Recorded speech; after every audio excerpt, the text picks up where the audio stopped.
Hey everyone, and welcome back to The Explainer. Today, we've got something really fascinating to dig into. We are unpacking a truly unique two-step model straight from our source material. It's this wild concept that bridges foundational early childhood kindness with a highly structured private sector financial investment. I know, it sounds like a totally unexpected combo, right? But we're going to explore exactly how this source proposes a system where effective citizens drive kindness, literally turning an emotional ethic into a self-sustaining community engine.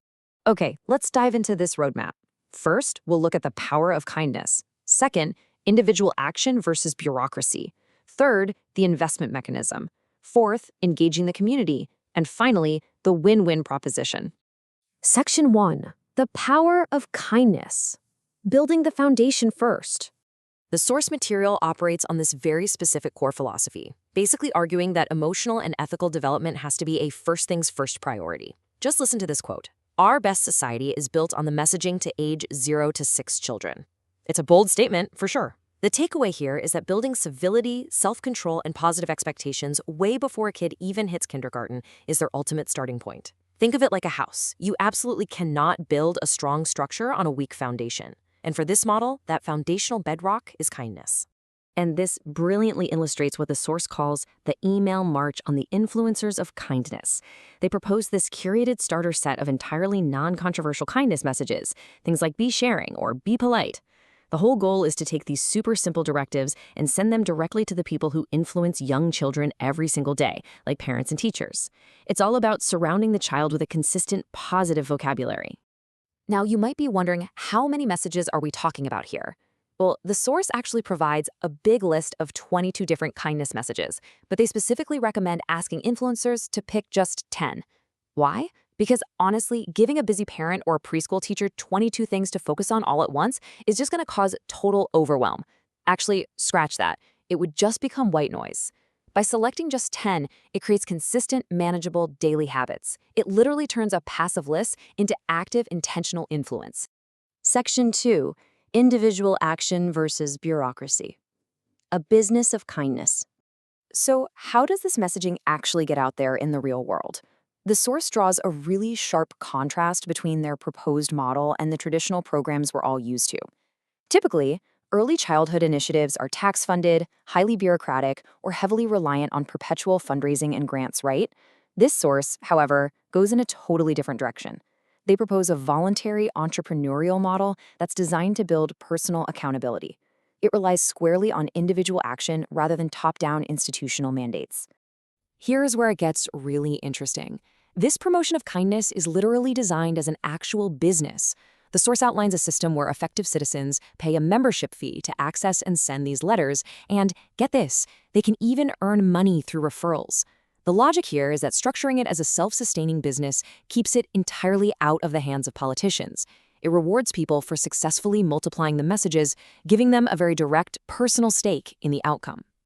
Section 3. The investment mechanism. Funding early childhood. Let's move to and see how this builds into the financial side. Because once that ethical groundwork of kindness is laid, the source proposes a very concrete private sector financial engine to actually fund early childhood education. Let's walk through the exact flow of capital they outline. Step 1, a citizen commits $1,000 a month for 36 months straight out of their savings. Step 2, a local bank handles all the investment documentation. Step 3, this capital aggregates at the county level into an entity called the Regional Resource Funding Corporation. And finally, Step 4, the loan flows out to parents and education providers who then pay interest on that capital. And here is the financial target the source outlines for the individual investor, a rather striking 12% annual return. According to the text, this is structured as a 3-year loan, which is paid off right around the time the child enters first grade. To put that into perspective, this 12% return is generated via the interest paid by those end borrowers, the parents and the providers. It's pitched basically as a way to productively deploy your idle savings into the community. But hold on. As the source text importantly notes, while a 12% return sounds incredibly appealing, any program promising those kinds of numbers requires some serious, rigorous scrutiny. The material heavily emphasizes that an investor must review the legal structures, really understand the risk allocation, specifically noting that the regional corporation carries distinct risks and ensure it aligns with their own personal financial goals. It's an investment, not a guaranteed magic trick, so doing your due diligence is absolutely essential. Section 4. Engaging the community. Who drives the change? So, who exactly are they approaching to kickstart this whole initiative? The source provides a highly strategic target list, focusing on natural community multipliers.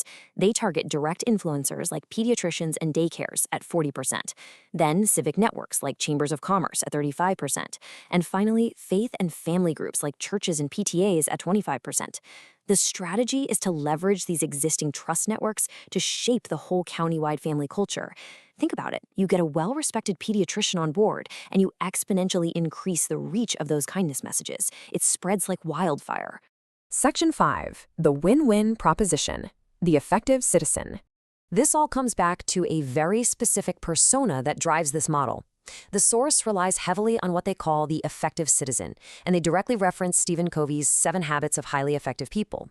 This is an individual who is highly proactive, puts first things first, and is constantly looking for those win-win scenarios.